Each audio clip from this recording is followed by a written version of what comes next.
No se asuste con lo que oiga a continuación.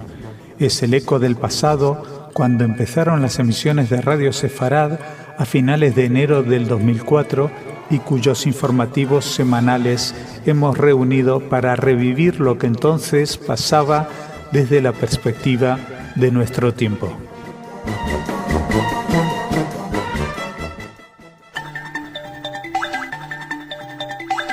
En Radio Sefarad, noticias. Señoras, señores, bienvenidos a nuestro espacio informativo. Les seguimos hablando de Hamás. Hablamos de la situación de Israel en el mundo. Seguimos también con el tema de la guerra mediática. Además de acercarnos hoy bastante a la religión, a temas religiosos, a cómo abordar la religión, a si la religión tiene alguna responsabilidad en el conflicto de Oriente Medio. Y empezamos ahora mismo hablando de Oriente Medio. El líder de Hamás en el exilio, Khaled Meshal, aseguró que el grupo terrorista estaría dispuesto a aceptar la creación de un Estado palestino con las fronteras de 1967.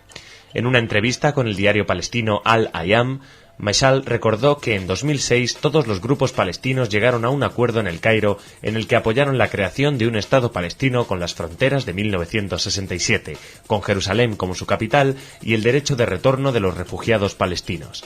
Esta información resulta contradictoria con la línea de Hamás de perseguir el establecimiento de un Estado en toda la llamada Palestina histórica, los territorios palestinos e Israel, tal como se reclama en la carta fundacional del grupo. Pero resulta que ahora Meshal, que está en Damasco, dijo que la creación de un Estado limitado a las fronteras del 67 es la opinión mayoritaria palestina y también la opinión del resto del mundo, por lo cual, dice, tendrían que respetarla. Es un cambio, pero bueno, tampoco hay que creerse demasiado lo que llegue del lado de Hamás. No es una noticia en el sentido que también en el diario El País, en una entrevista que le realizaron, Khaled Meshal vuelve a hablar de la frontera del 67. Parece ser que van asumiendo en Hamás que no queda otro remedio. El problema también es que ellos exigen el retorno de todos los refugiados palestinos y saben que es uno de los temas más espinosos en las mesas de negociación. De todos modos, últimamente oímos estos tambores de reconciliación entre Fatah y Hamás, y este tipo de declaraciones por parte del grupo terrorista, pues tal vez deberíamos entenderlas también en un intento de limpiar la imagen, sobre todo para conseguir, más que nada, que la opinión internacional se vuelque contra Israel y así terminar con el embargo a Gaza. Seguimos, vamos a hablarles precisamente de la opinión internacional. Una encuesta de la BBC es bastante desalentadora. Según estableció una encuesta publicada ayer por la cadena inglesa BBC, Israel es considerado el segundo país con peor imagen a nivel mundial después de Irán. El sondeo anual se realizó entre 17.000 personas de 34 países y el 52% de los encuestados consideró que Israel es una mala influencia para el mundo. Solo la República Islámica de Irán superó al Estado hebreo en el ranking de imagen negativa con un 54% de los votos. Tampoco es que sea especialmente honroso vencerle a Irán, no es difícil.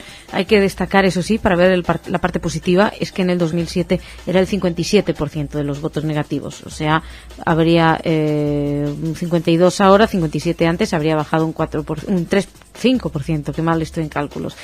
Alemania fue considerada el país con mejor influencia en el mundo, con un 56% de los votos positivos, 18% de los votos negativos, lo que han cambiado las cosas en 60 años. Alemania actualmente sería el país mejor visto e Israel el país peor visto, salvando Irán.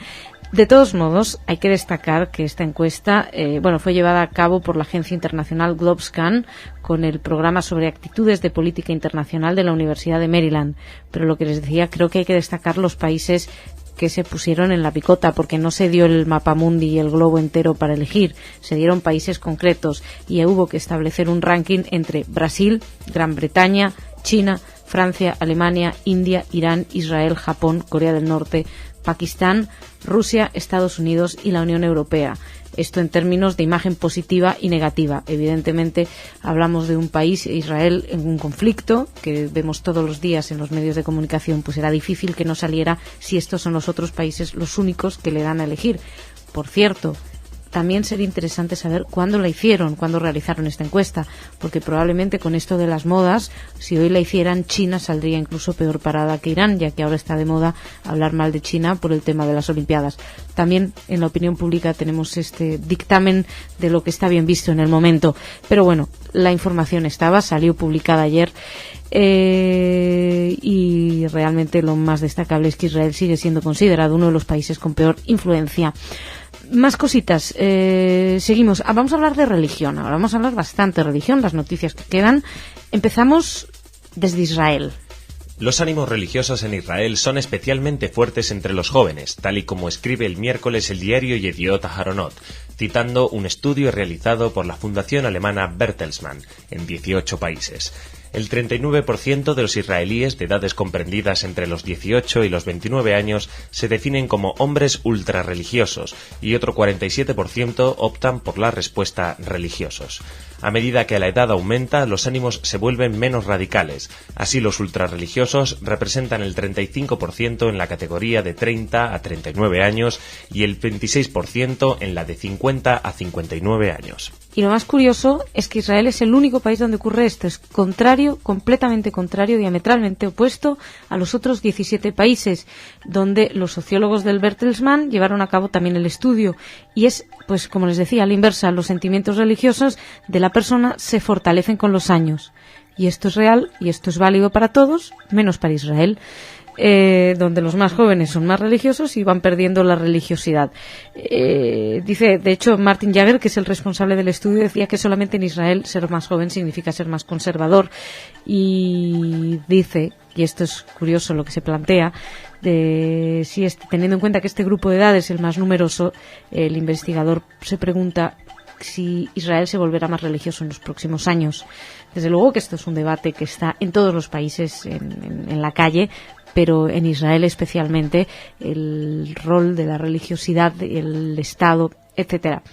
Y seguimos. Quien le da un valor a la religión es un encuentro en el que se realizó aquí en España.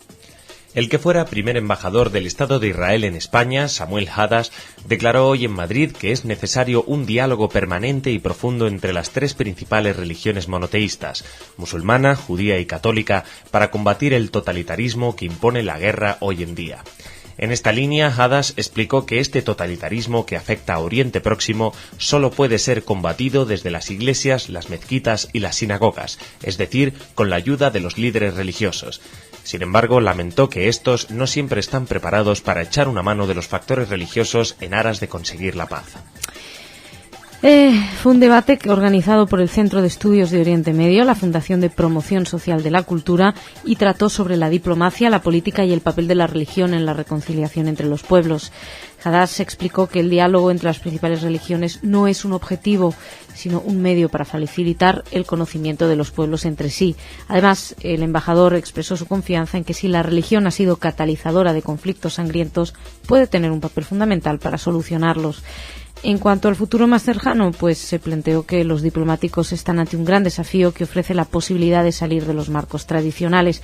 También estaba presente en la mesa redonda el delegado general de la Autoridad Palestina, Musa Odeh, quien se mostró convencido de que el conflicto de Oriente Próximo no está en la religión, sino en el ejercicio de la religión y sobre todo en el uso que se hace de la religión en política. Más cositas, vamos a seguir hablando de religión, que seguramente no estarían de acuerdo los participantes de esta mesa de las que le estábamos hablando con la exclusión que al parecer se va a hacer ahora de algunos judíos. El muftí de Arabia Saudí, la más prestigiosa autoridad islámica de este reino, desmintió recientes noticias según las cuales habría invitado a varios rabinos a participar en un diálogo entre sabios de las tres religiones monoteístas en Riad. El jeque Abdulaziz al-Sheikh consideró que las informaciones en este sentido son absolutamente infundadas e instó a la prensa y a los sitios de Internet a que procuren publicar únicamente noticias correctas. El jurisconsulto musulmán desmentía así una declaración de dos rabinos publicada el pasado lunes por un diario israelí, según la cual al-Sheikh habría contactado con religiosos judíos para que participen en una conferencia en Riad sobre la reconciliación entre el cristianismo, el judaísmo y el islam. Así que al final será reconciliación entre cristianismo e islam, porque los judíos no están invitados. Es curioso, ¿no? Se apresuran rápidamente en desmentir. No, nadie vaya a creer que hemos invitado a unos judíos, por favor. Sin embargo, hay que destacar que el rey Abdallah bin Abdelaziz de Arabia Saudí llamó hace unas semanas a celebrar una reunión para entablar el diálogo entre clérigos de las 3 religiones monoteístas. Según explicó en su momento, era para hacerlo en favor de los valores religiosos de la humanidad. El llamamiento del rey fue apoyado por muchos sabios islámicos saudíes, aunque fue criticado también a través de muchos comentarios colgados por ciudadanos saudíes en varios sitios web del reino wahabí. Arabia Saudí no reconoce al Estado de Israel, es cuna del Islam, como sabemos, y se han apresurado a desmentir esta información, sobre todo por eso no vaya a ser que alguien piense que iba a haber una invitación a unos judíos. Dejamos aquí esta primera parte del informativo. Hablamos ahora de cultura con Ana.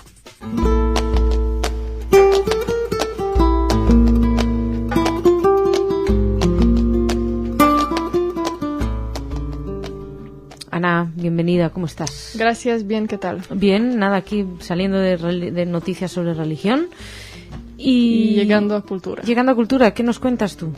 Primero les voy a contar que el próximo lunes, 7 de abril, va a haber una conferencia en la comunidad judía de Madrid de Rachel Amado, titulada Lenguas y culturas de los sefardíes hoy.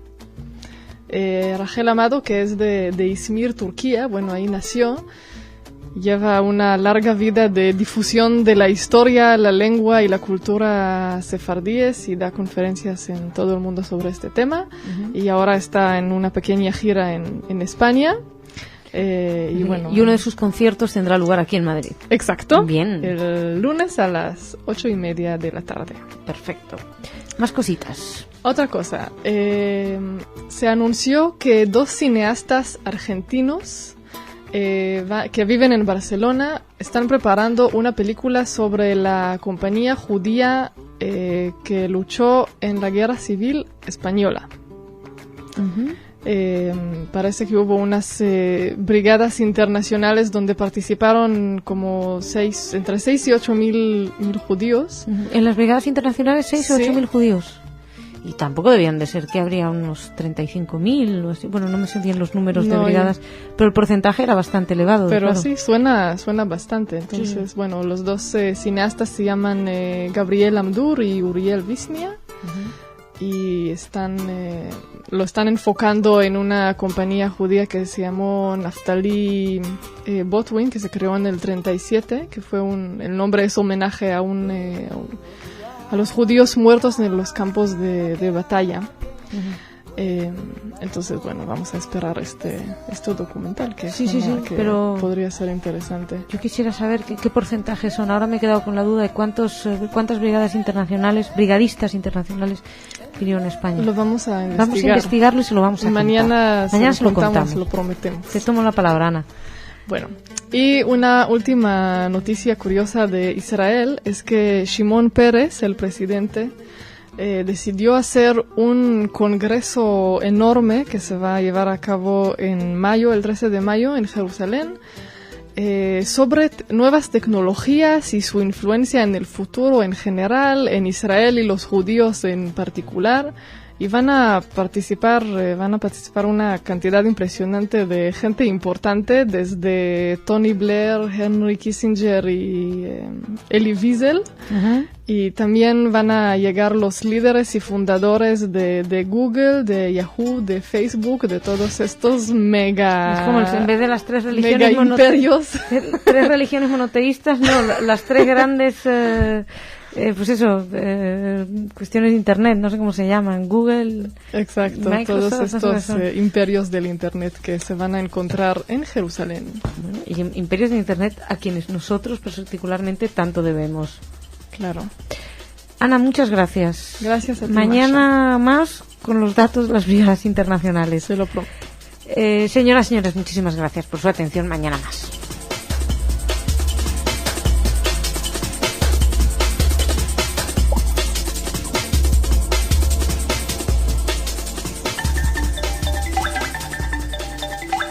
En Radio Sefarad, noticias. Señoras y señores, bienvenidos a nuestro espacio informativo. Preocupantes amenazas desde Al-Qaeda hacia Israel, a los intereses judíos, a la ONU, en fin, más amenazas. Hablaremos de ello, también hablaremos de Irán y de Siria y una noticia acerca de sistemas de espionaje.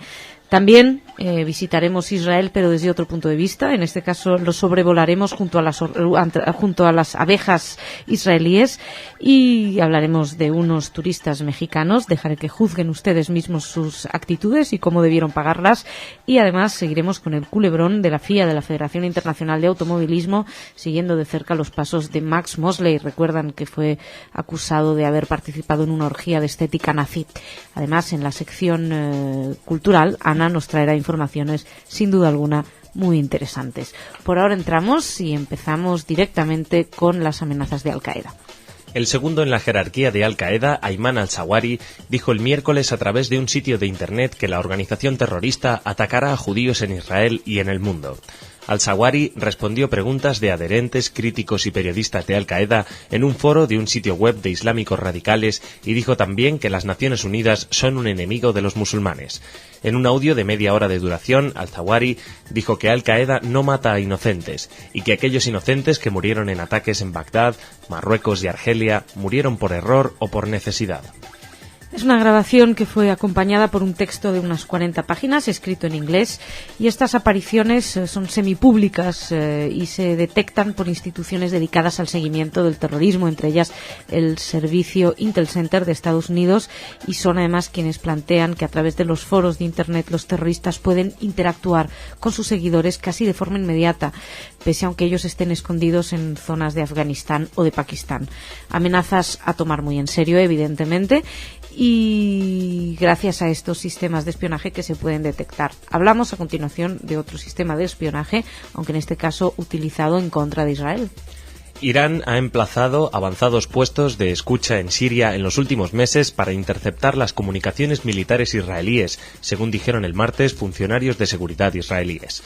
Los funcionarios no dieron detalles de cuántos puestos se han establecido y hablaron con la condición de anonimato por no estar autorizados a informar sobre operaciones de defensa.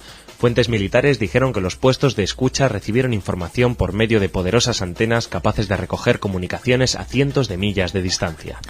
La distancia entre Jerusalén y Damasco, capital de Siria, como sabemos, es de 135 millas, decían, y Israel está tomando nuevas precauciones debido a la existencia de esos puestos de escucha, así lo informaron los funcionarios.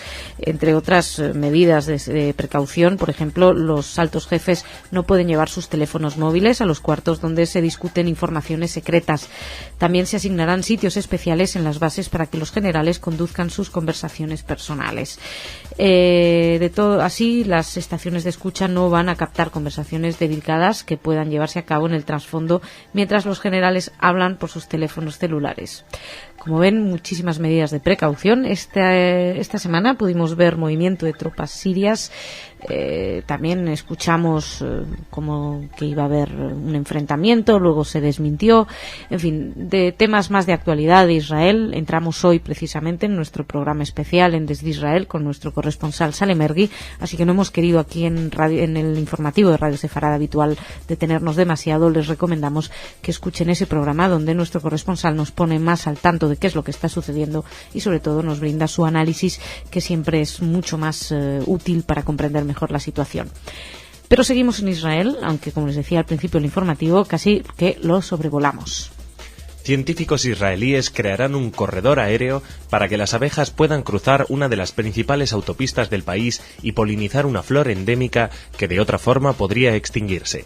Esta iniciativa de un grupo de científicos de la Universidad Ben Gurion del Negev se debe a la disminución progresiva de un campo de flores de la familia de la Iris atropurpurea, que está situado a las afueras de la ciudad de Natania, a unos 20 kilómetros al norte de Tel Aviv. Desde hace años, las abejas han dejado de visitar el lugar porque para llegar deben cruzar la autopista que conecta Tel Aviv con Haifa, la segunda más transitada de Israel, con los riesgos que ello conlleva. Pues les cuento, parece ser que las abejas tienen un trauma. No se sabe muy bien por qué, pero aparentemente el ruido, la contaminación, la necesidad de volar más alto para poder entrar encima de los coches, pues todo esto las estresa, así que por eso se ha hecho esta decisión de crear este corredor aéreo. ¿Qué ocurre? Que las abejas ahora mismo no disfrutan de su lugar habitual de refugio en los días de frío y las flores han perdido el principal mecanismo de polinización y el campo se está reduciendo de forma progresiva. Además, la flor en cuestión de la que hablamos es conocida como iris púrpura, aparece por muy breve periodo en invierno y solamente crece en Israel. Así que, de manera todos a salvar esta iris púrpura, y han propuesto los científicos a la alcaldía de Netanya la construcción de un corredor ecológico. Así que, bueno, vamos a ver si las abejas con esto ven que las quieren y, no sé, suben su autoestima o lo que sea que les provoca este estrés y pueden ir a polinizar la flor que le corresponde polinizar. Más cositas, cambiamos completamente de escenario, de lugar. Les hablo ahora de una pareja de turistas que fue a Alemania y, bueno, pues juzguen ustedes. Según informó la policía alemana, una turista mexicana fue detenida hará 10 días por hacer el saludo nazi en una plaza en Múnich. La mujer estaba en una plaza que recuerda a las víctimas del nacionalsocialismo cuando posó para una foto haciendo el saludo nazi. Varios peatones observaron la escena y llamaron a la policía. Y llegó la policía y se llevaron a esta mujer de 31 años de Ciudad de México y a su esposo también, que tiene 33 y que era el fotógrafo. Fueron arrestados, después tuvieron que pagar una fianza de 450 euros. Después pudieron continuar su viaje a Francia. Pienso que una de dos, o no vuelven a hacer el saludo nazi en su vida, o ya después de esto se van a dedicar a hacerlo, pero lejos del lugar donde fueron detenidos. La verdad, bueno, pues bastante torpe esta pareja y al margen ya de cuestiones éticas y morales que habría que enseñarles tal vez un poquito a saber que no es una broma el saludo nazi, pero bueno, más allá dentro de lo anecdótico, pues esta gente pagaron por saludar el nazismo. Ya en Alemania no se puede bromear con estas cosas. Seguimos con otro que probablemente no hizo el saludo nazi, pero nos consta que su padre sí. El presidente de la Federación Internacional de Automovilismo, Max Mosley, no acudirá al Gran Premio de Bahrein tras el escándalo desatado por su presunta participación en orgías pseudonazis con prostitutas. Fuentes de la FIA confirmaron ayer a la agencia alemana dpa que Mosley no asistirá por razones personales a esta prueba de Fórmula 1, que se disputa el próximo fin de semana. El pasado fin de semana se difundió un vídeo en el que supuestamente se ve a Mosley, de 67 años, en una orgía con 5 prostitutas en las que el jefe de la FIA interpreta el papel de jefe de un campo de concentración nazi. Bueno, pues Mosley ha reconocido que estuvo en esta orgía, pero ha desmentido que hubiera cualquier tipo de temática nazi en su encuentro sexual con las prostitutas. Lo hizo en una carta, todo esto. Dijo también que había recibido un montón de apoyos de la FIA y desde el sector del automovilismo, que había tenido expresiones de apoyo y solidaridad. Lo que pasa es que esas expresiones de apoyo y solidaridad no han trascendido demasiado. Lo que sí ha trascendido es que las escuderías alemanas de Fórmula 1, Mercedes y BMW, consideran que es insostenible que Max Mosley se mantenga como presidente de la Federación Internacional de Automovilismo debido precisamente a esta orgía nazi. Dejamos aquí nuestra primera parte del informativo y nos vamos a hablar de cultura con Ana.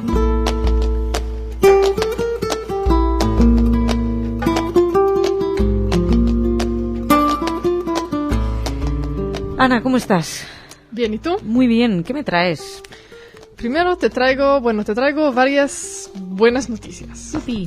La primera es que el Teatro Judío de Bucarest llega la próxima semana a Madrid.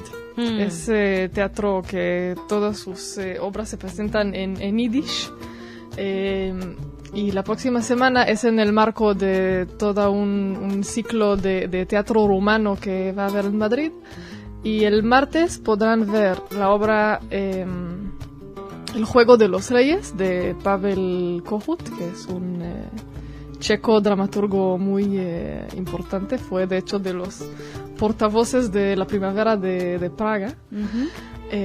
Y la segunda, que ya es un clásico que no necesita presentación casi, es Menachem Mendel de Shalom Aleichem, que se va a llamar la novela de un hombre de negocios, adaptada por el director del teatro, que se llama Harry Eliad. Uh-huh. Esto lo pueden ver el martes y el miércoles a las 8 de la tarde en el Teatro Arenal. Uh-huh. Y también hoy en nuestro programa de actualidad pueden escuchar una entrevista con la con una actriz que tradujo estas dos obras al español para poner los subtítulos, que es muy importante. Pues sí que es importante. No esto. todos sabemos yiddish, desafortunadamente. No, así que lo van a poder ver con subtítulos. No se pierdan el de actualidad de hoy. Hoy mismo pueden pinchar.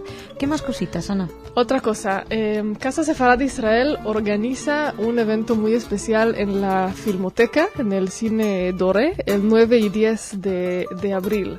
Se llama Underground. Se va a proyectar una película inglesa expresionista del año 28, de una película muda, que va a ser acompañada por un grupo que la mayoría de sus músicos son judíos. El compositor se llama Oscar Strasnoy. También ahí lo vamos a entrevistar para el próximo programa de Casa Sefarad. Y ellos van a tocar en vivo acompañando esta película muda. Qué bonito. ¿Qué día es? Muy bonito.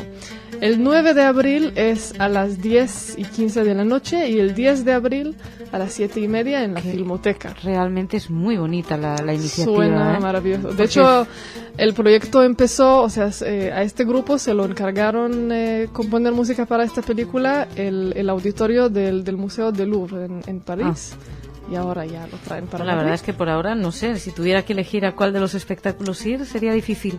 Muy difícil, Muy sí. difícil. ¿Y qué más? ¿Con qué cerramos la semana? Y cerramos la semana con una película israelí que se va a estrenar en España, en el cine comercial. Se llama La Banda Nos Visita. ¡Ah, la van a estrenar! Sí. Bueno, tiene una pinta espectacular. Sí, esta suena película. buenísimo, seguro vamos a ir. Sí, sí, sí.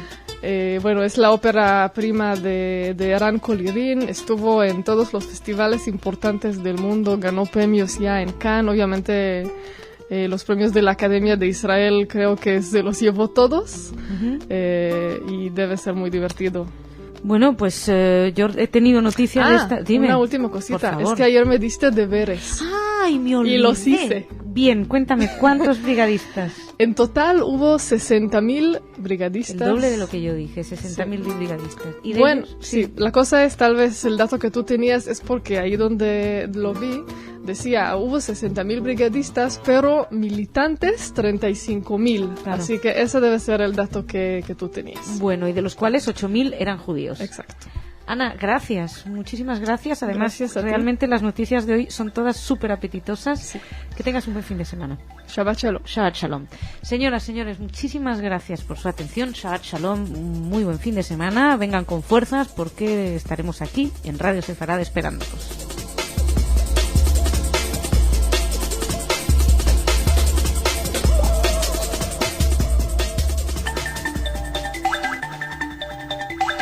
En Radio Sefarad, noticias. Señoras, señores, bienvenidos a nuestro espacio informativo. Hoy es el Día Mundial del Pueblo Gitano y les vamos a hablar de eso.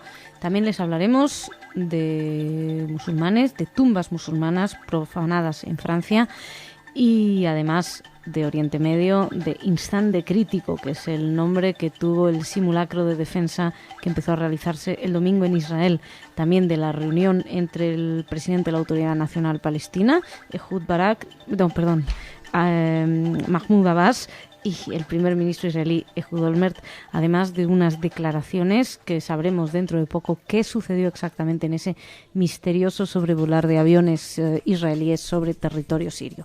Empezamos hablándoles de Instante Crítico, que es así como llamaron este ejercicio de defensa pasiva sin precedentes que Israel comenzó el domingo y que debía continuar ayer con una reunión del Gabinete de Seguridad para poner a prueba la capacidad para tomar decisiones en situación de emergencia.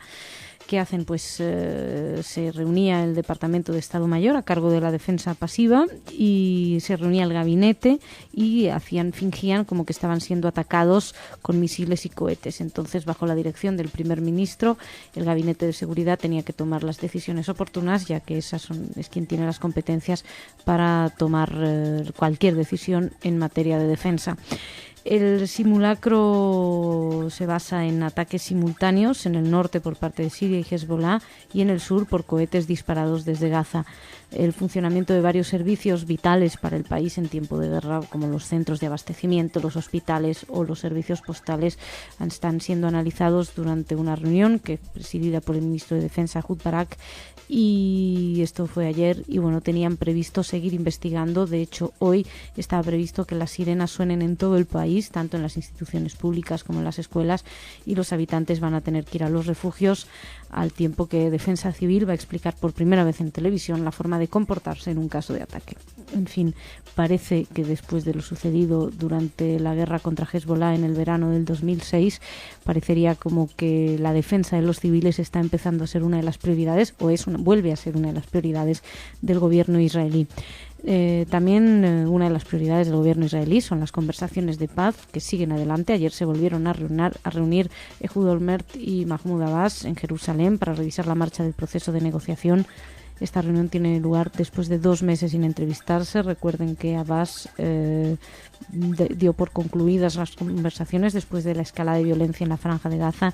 Sin embargo, sí que seguían reuniéndose Tzipi Livni, que es la ministra de Asuntos Exteriores, con el ex primer ministro palestino, asesor presidencial Ahmed Kureya. Bueno, también se reunieron Ehud Barak, el ministro de Defensa, con el primer ministro de la Autoridad Nacional Palestina, Salam Fayyad. No trascendió después de la reunión a qué conclusiones, o si es que se llegó a alguna conclusión después. Lo único que sí que ayer era destacable, unas declaraciones que hizo la ministra Tzipi Livni, señalando que hay puntos en las conversaciones sobre la que los israelíes se han marcado unas líneas rojas que no pueden cruzarse. Son temas entre los cuales figura la seguridad del país, el regreso de los refugiados palestinos y los lugares sagrados. Es la primera vez que Tzipi Livni emplea el término línea roja como parte de una nueva estrategia. Ahora bien, el tema de los refugiados palestinos es uno de los temas más espinosos que evidentemente se pondrá de alguna manera, tarde o temprano, la parte palestina lo pondrá sobre la mesa y alguna solución tendrán que encontrar para ese conflicto, para ese problema. Más cositas. Según Haaretz, el diario israelí, Israel y Estados Unidos estarían coordinando una revelación de detalles sobre el ataque lanzado por la aviación israelí en 6 de septiembre contra un objetivo en Siria. Así lo informaba en su portada el domingo, si no me equivoco, y mencionaba que funcionarios estadounidenses tienen previsto dar a conocer a finales de mes qué fue lo que sucedió exactamente. Según varios medios, Israel habría transferido a Washington información detallada de sus organismos de inteligencia sobre el blanco atacada, y ambas partes acordaron en su momento no revelar ningún detalle sin previa coordinación. El hecho de que lo vayan a revelar ahora no crean que es del agrado de las fuentes de seguridad israelíes, que no estarían de acuerdo en revelar estos secretos, pues porque evidentemente puede ser una amenaza para la seguridad del Estado. El diario Yediot Ahronot recogía esta noticia bajo el título bastante claro de Testimonio peligroso. Y hablan de la posibilidad de que salga a la luz el 17 de abril en el Comité de Relaciones Exteriores del Congreso de Estados Unidos. Intentaremos informarnos, evidentemente, si esto pasa, aquí se lo contaremos al día después. Más cosas les informaba al principio. Esto ha causado revuelo en todas partes. Varios vándalos neonazis profanaron en la noche del domingo 148 tumbas musulmanas en el mayor cementerio militar de Francia. Las mancharon con pintadas obscenas y racistas, salpicadas con insultos neonazis contra los creyentes musulmanes y contra la ministra de Justicia francesa, Rachida Dati. El presidente francés, Nicolas Sarkozy, condenó en un comunicado lo que llamó un acto de racismo inadmisible. Y bueno, destacar que el cementerio que fue profanado es de Notre-Dame de Lorette, que es donde reposan personas caídas durante la Primera Guerra Mundial. Este incidente ha suscitado la indignación de todos los grupos parlamentarios franceses, de todas las instituciones, incluida evidentemente la comunidad judía. De hecho, el gran rabino de Francia, Joseph Citruc, expresó su indignación y pidió sanciones ejemplares contra los profanadores. No es la primera vez que cementerios son profanados en Francia. Parece casi una terrible ya tradición en Francia. Y Han sido tumbas judías en muchas ocasiones, pero también contra tumbas musulmanes. 4 incidentes similares en 2004 y 2003. En su momento, 2 jóvenes de 18 y 21 años, por haber hecho exactamente lo mismo durante la noche del 18 al 19 de abril del 2007, fueron condenados a 2 años de cárcel en suspenso, y un menor de 16 años también condenado a 7 meses de reclusión por estas profanaciones. Hay que recordar que el cementerio es el mayor camposanto militar de Francia y se erige en uno de los lugares por cuya posesión se libraron encarnizados combates en 1915. En él hay unos 40.000 combatientes que reposan, de la mitad están en tumbas individuales, y en el sector musulmán hay 576 tumbas orientadas, como debe ser, hacia la Meca. Durante los últimos años se está haciendo una especie de reivindicación de estos soldados musulmanes que dieron su vida por Francia en su momento. De hecho, hace poco uno de los grandes éxitos del cine francés fue la película Indígenas, dirigida por Rachid Bouchareb, un realizador francés argelino que cuenta la historia de varios soldados franceses musulmanes durante la Segunda Guerra Mundial. Y terminamos esta primera parte del informativo hablándoles, como empezábamos, del Día Mundial del Pueblo Gitano, que se celebra hoy 8 de abril y que está previsto que tengan lugar varios actos conmemorativos. Y en concreto en Granada, a las 8 de la tarde, en el embarcadero del río Genil, se va a celebrar la ceremonia del río, un acto en el que se va a proceder a la lectura de deseos de paz, del himno internacional gitano romaní Yerem Yerem, y un acto simbólico en el que se van a arrojar flores al río y se encenderán velas al anochecer en recuerdo a las víctimas del holocausto gitano y de los antepasados. La concejal de Igualdad y Bienestar Social del Ayuntamiento de Granada, Ana López Andújar, recordó que este día se hizo para rememorar el genocidio de la población gitana a manos de los nazis, y destacó que en Granada viven entre 12.500 y 13.000 gitanos, que además es muy importante integrar esta parte de la sociedad que vive en situación desfavorecida. Y hay que recordar que para ser una parte muy pequeña de la población, pues en todos los estudios que se hace de racismo en España figuran en los principales puestos y son probablemente la minoría que clásicamente más ha sufrido en España persecuciones. Y dejamos aquí esta primera parte del informativo y pasamos a hablar de cultura con Ana. Ana, ¿cómo estás? Bien, Masha, ¿qué tal? Bien, gracias por venir y hacerme compañía. Un placer. Estos días que estoy siempre. sin Jordi, me siento sola. No te preocupes, aquí estamos contigo. Gracias. Cuéntame qué me traes. Primero te cuento una noticia desde Inglaterra. Ahora, este año se celebran 100 años del nacimiento de Ian Fleming, que fue el escritor que creó a James Bond.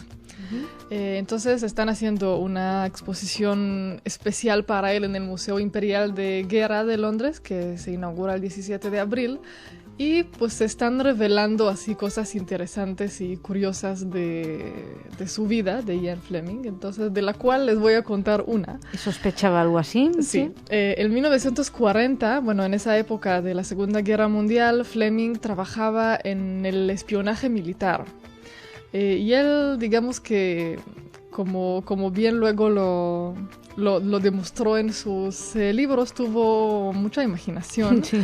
Y una de sus ideas fue utilizar un bombardero alemán que ellos antes habían logrado capturar, los ingleses, para fingir que se había caído al mar, meter ahí a gente que se disfrazara de alemanes así para nadar alrededor, para que venga la fuerza que rescata a los pilotos de aviones derribados.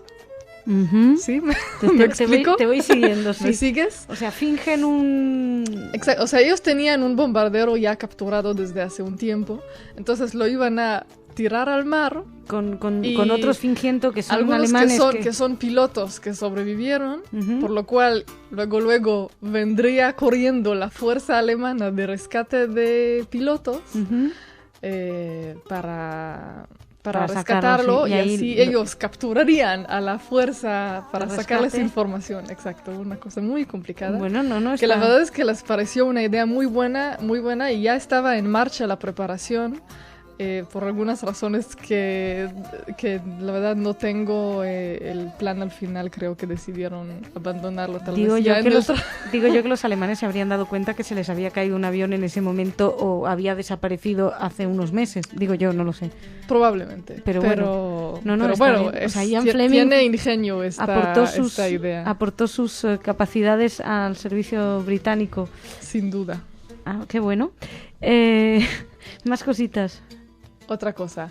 Bueno, dos eventos que tenemos en España. Primero, Casa Sefarad Israel participa en el Festival Internacional Madrid en Danza, que se celebra durante casi todo el mes de abril. Y esta semana, los días 11, 12 y 13 de abril, en el Teatro Pradillo vamos a poder ver a una bailarina israelí ya bastante reconocida que se llama Talia Paz. Ella, bueno, nació en Nueva York, es originalmente israelí, estudió en muchas partes del mundo, ganó premios en muchas partes del mundo.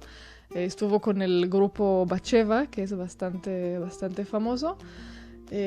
Y va a presentar tres obras aquí en Madrid que se llaman Magnolia, Love y Habaita, que quiere decir a casa.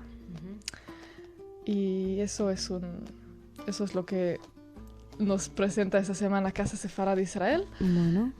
Y otra cosa que esta semana en el cine se inaugura una película que se llama El último gran mago, donde el actor Guy Pearce interpreta, a ver quién es el último gran mago. ¿Puedo adivinar? ¿Houdini? Claro.